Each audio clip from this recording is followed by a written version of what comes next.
MnDOT's mitigation commitment is to relocate these two buildings from this site to the new site.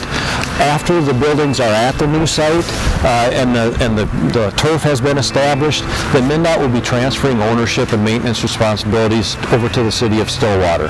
The City of Stillwater is still considering the uses, what the future use of these two buildings will be, but the two buildings will actually be sitting adjacent to a loop trail system that connects the lift bridge up with the new bridge.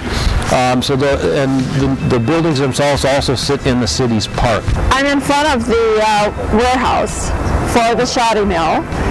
There were two buildings on this site, but this was where the Shoddy mill itself was located, and this is where fabric that was collected was torn apart into shoddy. The Bergsteins that owned this business then used it to make mattresses, and that was done in the other warehouse building. These buildings are significant because they represent one aspect of immigration to Minnesota by the many ethnic groups that we have in Minnesota. The people that came here and established this business migrated from Eastern Europe in the 1880s. There's a way that Jewish immigrants coming to this country could find a toehold in the American economy by peddling and collecting junk and then moving up the ladder.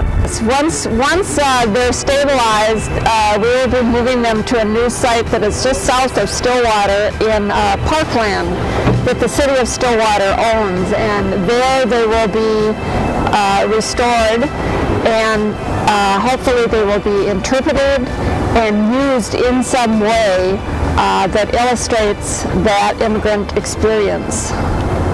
Moving the buildings is just one of the mitigation items as part of our larger mitigation package for the whole St. Croix Crossing project. The whole St. Croix Crossing project was approved back in March by President Obama under the Wild and Scenic Rivers Act, just one of the federal legislation that controls the project.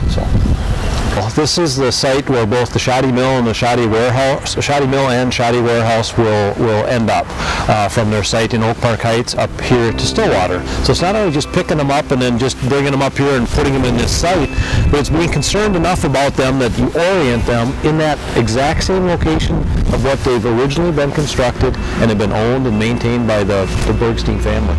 You can see that we've done a number of grading activities to prepare the site. We've even built new foundations for the two new buildings so that the two new buildings will then rest on these two new locations. We also have city services that will be provided through water and sanitary. It is a beautiful view and it's a beautiful setting. This property in here is the City of Stillwater's. It's called the Stillwater Municipal Barge Facility property. We hope to continue to work with the City of Stillwater and provide some of that information to them on how they could possibly be interpreted.